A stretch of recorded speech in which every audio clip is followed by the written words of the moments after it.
Hello and welcome to Thought for June the 27th. Our readings are 1 Samuel chapter 7 and 8, Isaiah chapter 52 and Revelation chapter 14. And our thought is good news of happiness. The nature of present human happiness and its causes are in total contrast to the good news of happiness that God will bring about as we read in Isaiah chapter 52 today. But the first chapter describes the lament of the Lord. All the day my name is despised, chapter 52 verse 5, followed by the declaration, therefore in that day they shall know that it is I who speak, verse 6. Then we read prophetic words that obviously apply to the transformation of life in that day after the dramas at the return of Christ.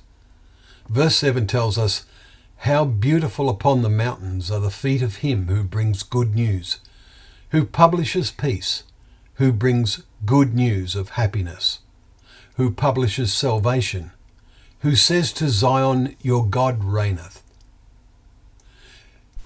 Jesus will reign for God, but then comes the end, writes Paul, when he delivers the kingdom to God.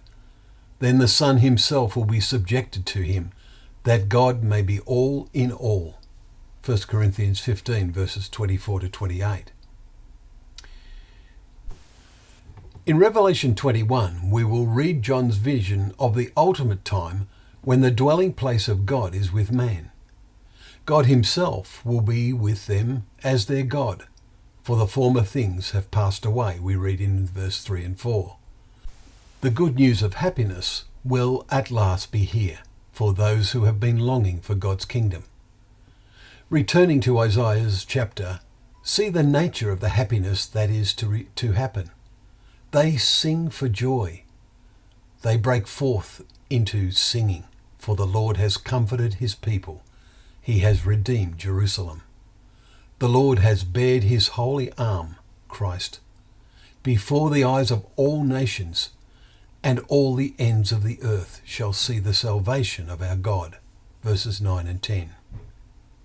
Let us take God's words into our hearts. Finally, note how the next chapter starts. Who has believed what they heard from us? Well, who has? We prove what we believe by the reality of the faith we have in our hearts and how, as a result, we eagerly anticipate the good news of happiness.